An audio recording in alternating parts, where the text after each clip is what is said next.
Is my audio fine? Okay, great. I know you all are eagerly waiting for party, but I'll try to make it quick. Hi, I'm Suryakant. I work at Druva as a technical director of product security. I have about 12 years of industry experience, and I'm a passionate security engineer and a rookie Golang developer. I'm just starting up. So we are going to talk about supply chain attacks. First, try to understand what supply chain is. Then typically, your role in securing the supply chain and some of the tools and tactics beyond AppSec. Definitely not. This is not a secure coding talk for sure. And then we'll have some time for Q&A. So, what do you see on the screen? Please don't say containers. It's a cargo ship, right? So do you know which is the largest shipping company in the world? Bit louder, please. Maersk. By the way, it's the second largest company. It used to be the largest company in the world, but now it's the second largest company. And I'm going to talk about Maersk. So do you know one interesting fact about Maersk? In 2017, they were one of the largest victims of the ransomware attack called NotPetya. And how it started is pretty interesting. So we all know this conflict between Russia and Ukraine, right? So it's not just on the ground, it's also on the cyber front as well. It's a cyber warfare is going on for quite some time now. And some of the Russian state-sponsored attacker groups actually compromised the update server of the popular tax auditing software called MEDOC. Now, if any company is doing any business in Ukraine, there are good chances that they are using MEDOC. And since Maersk being the global company, they definitely had MEDOC in their system. Now, what had happened was those update servers were compromised by Russian hackers, and they were backdoored with a deadly malware called NotPetya. It was supposed to be ransomware, but it wasn't. Even though it showed ransom notices on victim screens, it actually wiped entire data. And as a result of that, Maersk alone lost $300 million in revenue and recovery cost. And worldwide, it was like completely, I think, around 10 billion US dollars all over the world. That was the deadly impact. And then there is this another interesting story. I'm not sure if you have used these packages, but if you have used, I'm sure you would know about it. Again, related to Russia-Ukraine conflict, owners of this package, as a form of protest, what they did was embedded these pushed updates with malicious code. In case of Node IPC, the code basically detected if the code is running on system that is located in Russia, and then automatically deleted all contents from the disk. In case of Sweet Alert, it was just, even though it was not very harmful, but all it did was it started playing Ukrainian anthem on all Russian sites, and some of the pro-Ukrainian slogans as well. Now imagine the website that those were using it, right? Now what is common in both of these scenarios, right? It was the supplier that got compromised, and in the end, the user or the organization who were using it or availing services finally had to bear the cost. Now when attackers use some third-party suppliers, it could be people, it could be softwares or any materials, hardwares that they use. When cyber attackers use that as a medium to attack organization, that is what is called as supply chain attacks. Now let's try to understand what typically and why even we are talking about it. In last few years, there is year-on-year almost 742% rise in such attacks. And from an attacker's perspective, what's the benefit here is you just have to compromise one software provider, and he's able to impact thousands of organizations. Now, let's try to understand the software supply chain, right? We all eat pizza, and it's pretty simple, right? Materials, get materials, apply foundational recipe, cook it, package it, and ship it, and in the end, consumer consumes it. Now, from developer's perspective, I think it's pretty similar to pizza, right? You use some materials in form of Docker images, Go packages. You apply your foundational recipe, that's your code. Then you build it, cooking the pizza, right? And then deploy it to, either deploy it to your own cloud infra or ship it to customers. But is this part of your supply chain? I think pretty much everyone who is working in DevOps, I think we all use bunch of third-party tools in your day-to-day work, right? Be it design tools, be it IDEs, plugins, build tools, for plenty of tools for your CI/CD pipelines, right? Storing artifacts. In support, you use a lot of tools, monitoring, all third parties, right? Now, think about the attack surface, attackers. Any of the attackers can get into your systems by compromising any of the third parties, or any attack on their systems could also lead to your own, compromising your own supply chain. Now, it's just the software part of it, right? Now, typically, the world that we operate in, people, be it organizations, their own developers, be it any softwares that they use, or any services, VPNs, CA authorities, hardware that you use to build, test, operate, or run your softwares on, everything is part of your supply chain. And yeah, it's not just about Maersk or Node packages story. There have been multiple incidents where at least either people, hardware, software, or any component has been used in attacking the supply chains. Now, what should you do about it, and why are we talking about it in GopherCon, right? Now, as a designers of the software, as a developers who actually code it, DevOps engineers who actually build it, or SRE engineers who actually deploy and operate it, right? It all comes down to the simple fact that security is a team game. I mean, everyone is equally responsible for the security. It's not just the security job. As owners of the softwares, as the sole owners of the complete CI/CD pipeline, it's everyone's responsibility. So let's see how we can, or at least what you can do about securing each part in the supply chain, right? And this session, we are just going to talk about what you as a developers or SRE engineers or DevOps engineers can use, some of the tools and tactics, right? Now, first is whatever materials that you use. Now, Golang does definitely, it has a lot of built-in features that are better than a lot of other ecosystems like NPM and pip. Whatever packages you use, they are always, like, first time when you pull, when you build, you always have this go.sum that basically maintains checksum of each of the package version that you use. And moving forward, whenever you are pulling those packages again, Go modules basically make sure that the packages at source are untampered with. And unlike NPM or pip, Go modules doesn't store any package. It doesn't have a package repository. All it does is maintains metadata, but actual packages are pulled directly from the Git or any other VCS where they are stored. And NPM or pip have this very interesting feature called pre or post install hooks, where once you download the package, and if it contains some malicious code, it automatically executes it. Go doesn't do that. It doesn't even execute anything from the package when you build it. It only executes at runtime. That means at least when you are pulling the packages, it doesn't harm. But does it mean all packages are safe? Definitely not. So I have a question. How many of you pull maybe GitHub forks of random people for popular packages? Interesting. You should avoid that, because you never know what is going to be inside that. You should always use official forks. And also, while you are using the packages, make sure you ask few of the questions to yourself. Do you really trust the author?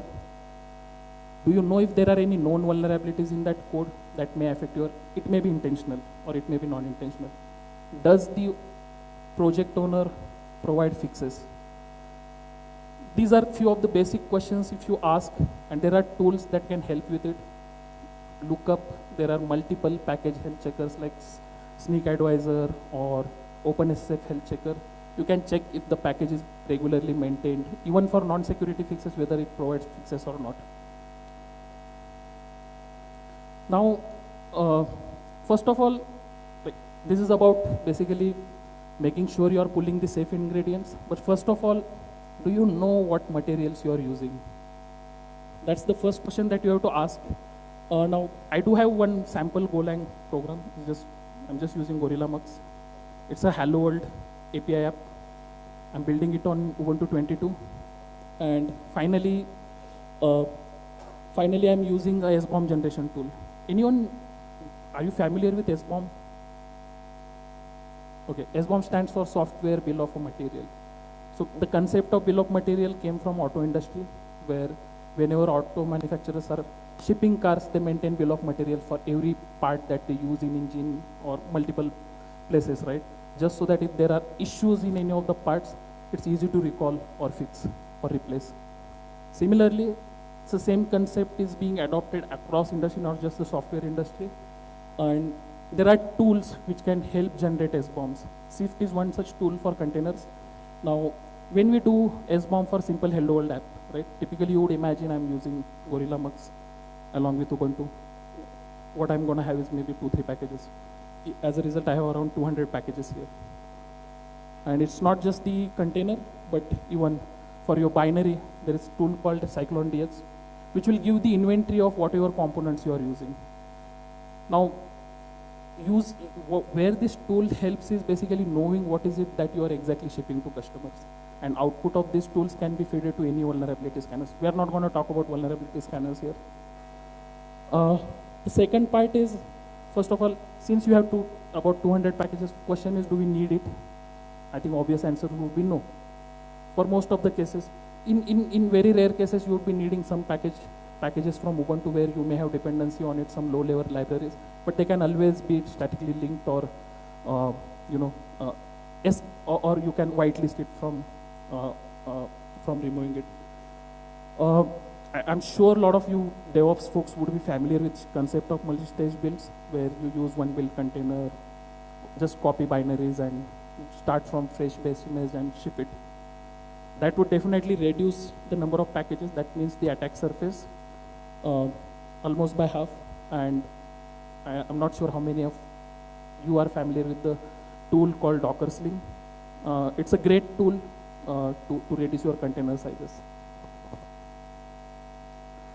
Now, that's all about securing the materials. Now, your own code, right? Question, how many of you commit directly to master or mainline branches? Good.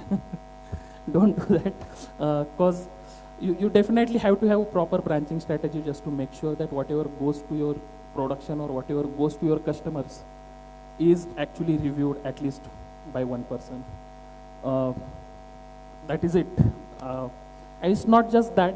So there are some tools like Chainbench, which you can use to audit your repositories. All it needs is the repository path and, of course, the GitLab access token, just so that it checks the configuration, and it generates this pretty looking report. And whatever it shows as failed, you definitely have to apply those security configurations just to make sure that you have proper access control over your code. Now you have a safe material, you are making sure that your recipe is untampered with, and now you have to make sure that all the build process recipe that you have it's actually producing the consistent results, right? Imagine a pizza shop. If every time they don't get consistent pizza, no one will eat it, right? Is it true about software artifacts? I doubt, because typically reproducibility of your build would depend on a lot of factors, right? A lot of inputs that goes into your build. It could be your base OS, it could be the Go toolchain version, it could be the compiler flags, or it could be basically the dependency versions that you use. So This is one example here where I'm not going to talk about each of the maybe configuration, but this is one example where you can consistently get the build where you lock your go tool chain version, you lock your dependencies, you make sure your build flags are consistent, not something that can be changed with some inputs. And what it means to have reproducible build in the end is that consistently every time, even if your base OS changes, you are getting the or the hash bit by bit your artifact is actually matching. Now you build the artifact, you have to secure it, right? One is you are getting consistent artifacts. Now wherever you are storing it, be it Harbor, be it ECR or any container registry or any artifactory storage. These are some of the strategies. I mean, making sure if you have reproducible artifacts, that means whoever is consuming it can also reproduce it, and that also matches bit by bit, just to make sure that it is not tampered or built with some extra dependencies which could be malicious. Now, question, how many of you deploy stuff, any SREs, DevOps? How many times you actually validate the artifacts that you're deploying? So if you're not validating it, I think that's pretty risky. And there are tools like, if for containers, there are very useful tools like Cosign, which basically you can use it in build pipeline to sign the artifacts and simply like just a few lines of code, right? And use it in production to verify the signature. Of course, the complete security of this mechanism relies on the securing the keys, and you definitely have to have proper secret management solution. Not just for anything in deployment, but anything in CI/CD pipelines. Now, key takeaways, I think, in the end, the 4 key parts in your supply chain, right? Using safe materials. In order to do that, you have to know what are your materials, continuously scan it, monitor it, fix any vulnerabilities, protect your source code, and build pipelines, of course. If you still have pipelines on developer laptops or the build scripts on developer laptops, I think you should definitely avoid that. Use repository audit tools, of course. Then protect your software artifacts by using reproducible builds and having digital signing during builds, and validate everything that gets deployed. You have to know where it is coming from, who has built it, whether it is actually coming from authenticated source or not.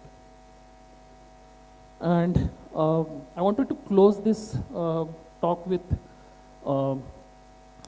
few points that supply chain security definitely needs a special consideration. It's beyond traditional AppSec. You definitely SAST, DAST, or whatever SCA, I think security folks would understand these terms, but typically fixing vulnerabilities in your code, fixing vulnerabilities in your dependencies, web applications is definitely important part. You have to still do that, and I think most of the companies' focus is on traditional AppSec, but supply chain definitely needs special consideration where you have to first know what's your supply chain, because for every organization it would be unique. You have to threat model it, understand what's the threat surface. You definitely have to start treating your CI/CD infrastructure as a production infrastructure and have same level of security controls implemented for that. NIST 853 is a definitely good reference and very comprehensive set of security controls that you can apply. And finally, especially for the software supply chain, right? The code, CI/CD pipelines, build, artifact, and your deployment processes.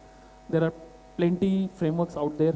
A lot of it is still maturing, but these are very good frameworks, especially SALSA and S2C2F, and NIST SCRM being one, and CIS is a recent one, which is very comprehensive, but there are many tools yet to support it, but very good one to refer to. With that, I think I'll pause here for questions.